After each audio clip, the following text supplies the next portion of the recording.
So if you want to understand, if you really want to understand how the American government actually works at the highest levels, and if you want to know why they don't teach history anymore, one thing you should know is that the most popular president in American history was Richard Nixon. Richard Nixon. Yet somehow, without a single vote being cast by a single American voter, Richard Nixon was kicked out of office and replaced by the only unelected president in American history. So we went from the most popular president to a president nobody voted for. Wait a minute, you may ask. Why didn't I know that? Wasn't Richard Nixon a criminal? Wasn't he despised by all decent people? No, he wasn't.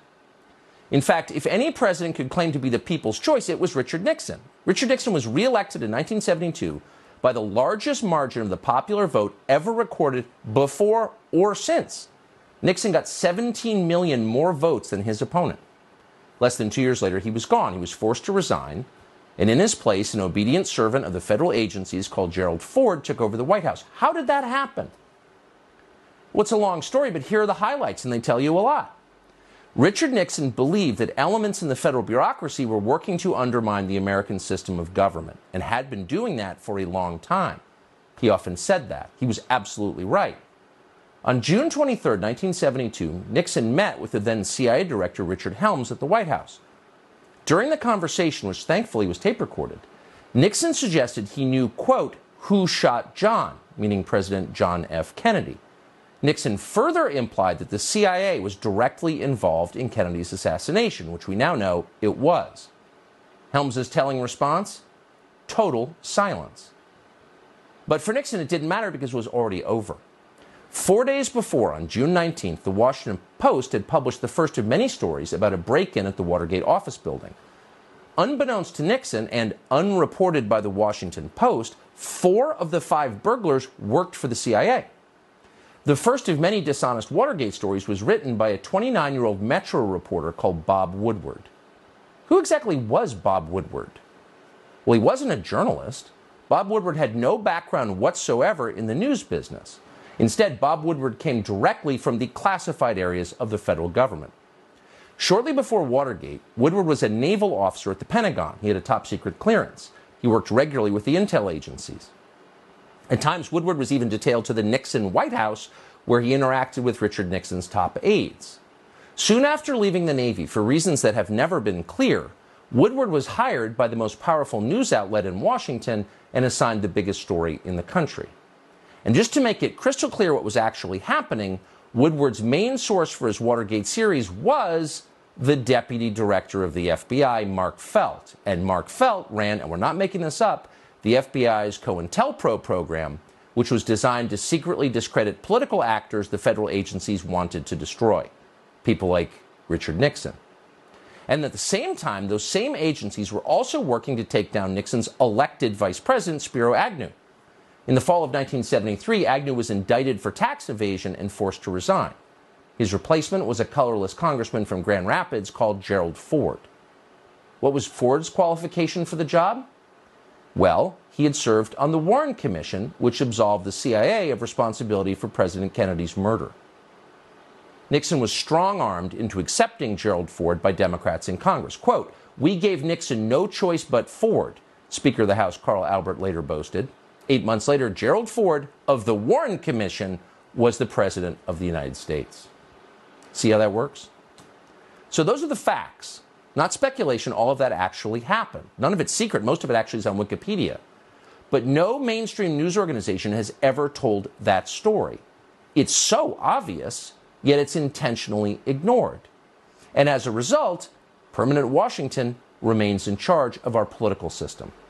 Unelected lifers in the federal agencies make the biggest decisions in American government and crush anyone who tries to rein them in. And in the process, our democracy becomes a joke. Now, you may have noticed that the very first person in the Trump administration the agencies went after was General Michael Flynn. Why Flynn? Because Mike Flynn was a career Army intel officer who ran the Defense Intelligence Agency. In other words, Mike Flynn knew exactly how the system worked, and as a result, he was capable of fighting back. 4 days after Donald Trump's inauguration, the FBI lured Mike Flynn into a meeting without his lawyer, concocted a series of fake crimes, and forced him to resign. So that's how things actually work in Washington. Let's stop lying about it. Joe Biden, meanwhile, whooped like a hyena when the Justice Department destroyed Mike Flynn. So there is, we have to say, a certain perverse justice in watching something very similar happen to Joe Biden himself 6 years later. Joe Biden does not deserve our sympathy. He's being shafted, but don't weep for him. And yet the rest of us do deserve a better system, an actual democracy. On June 23, 1972, Nixon met with the then CIA Director Richard Helms at the White House. During the conversation, which thankfully was tape recorded, Nixon suggested he knew, quote, who shot John, meaning President John F. Kennedy. Nixon further implied that the CIA was directly involved in Kennedy's assassination, which we now know it was. On June 19th, the Washington Post had published the first of many stories about a break-in at the Watergate office building.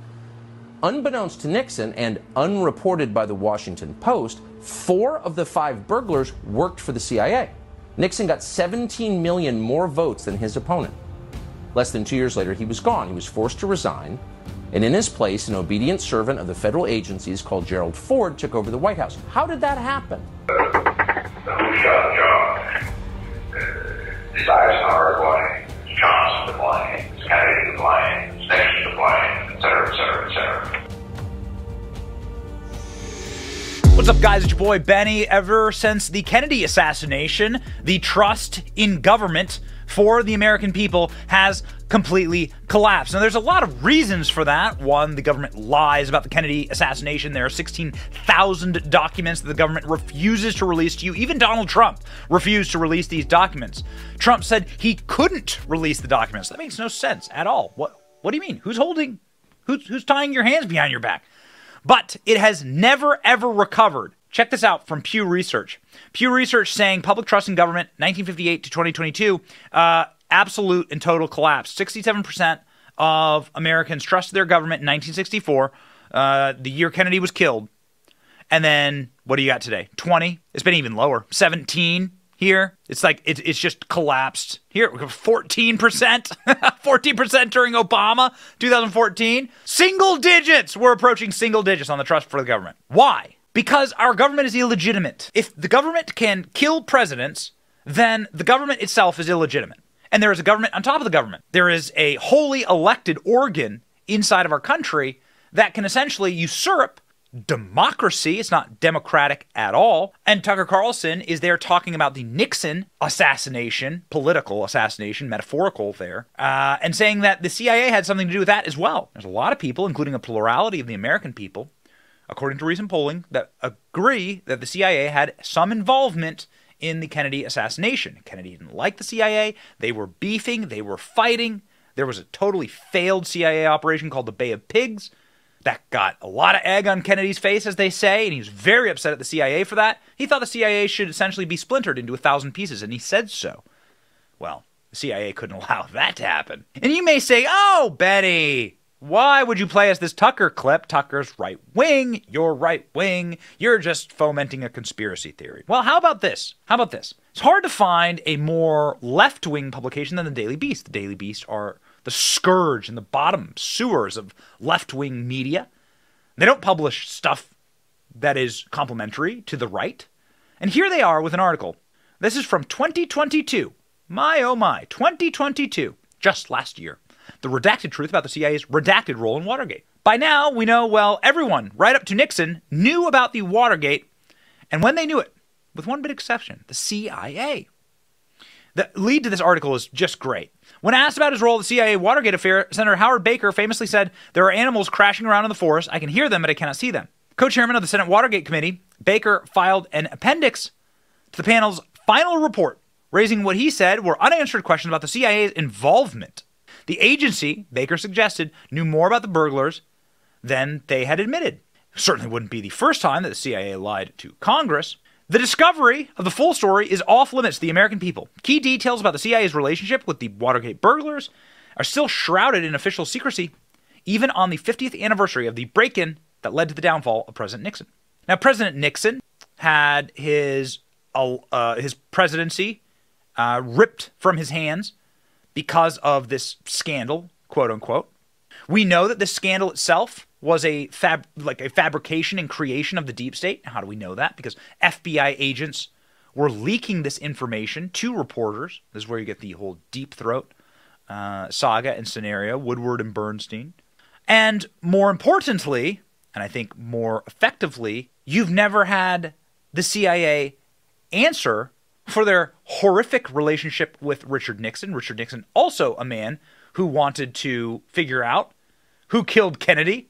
How'd they kill John Kennedy, Richard Nixon asked. Well. And then Watergate happened. Watergate effectively was the break-in of an office, Democrat office, inside of a building called the Watergate in Washington, D.C. Those guys who broke in to try and get information, they were caught, effectively. And then that turned out to be a crisis for the White House. They caught Nixon in a lie or a fabrication, and then they got rid of Nixon. It seems like a setup to me. Why would Richard Nixon, one of the most popular presidents in American history, nobody's ever won the electoral popularity contest like Nixon. Nixon won like 49 states. He's the most popular president being reelected. He ended the Vietnam War. He did a lot of things the deep state didn't like. Why would that guy be dumb enough to go in and raid his opponent? Why would he even need to raid his opponent? He just won re-election. That doesn't make no sense. What's that all about? Well. It does seem as though the deep state, the super state, the paymasters, and the people who actually control our government are as powerful and as evil as we often talk about. There is a government above the government that is unaccountable to you. That's not a republic. That's not a constitutional republic.